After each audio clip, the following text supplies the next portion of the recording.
Reiz barons Volfs apceļoja pasauli, iegriezās Gaujienā.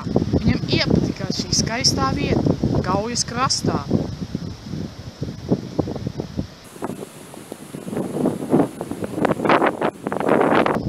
Viņš te uzcēla pili, kurā patreiz atrodas Gaujienas vidusskola.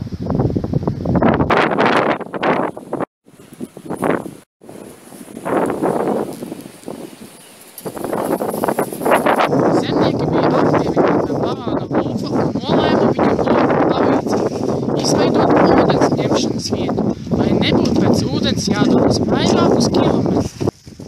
Barons piekrita un tā kopīgiem spēkiem uzcēla avotu, Lausmuti. Iedzīvotāji bija priecīgi, tādēļ bija vieta, kur ņemt dzeramo ūdeni.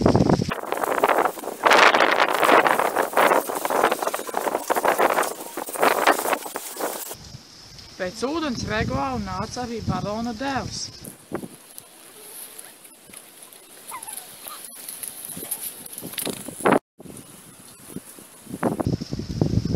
Un pēc ūdens arī nāca Dārtas muižnieka īpašnieka Daļļā meita.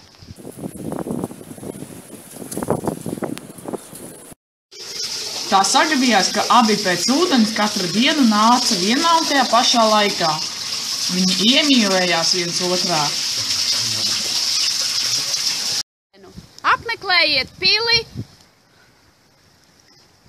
avotu Lausmute, un iespējams, ka arī jūs sastapsiet savu otro pusīti tieši šeit, pie mūsu dārguma avota Lausmute.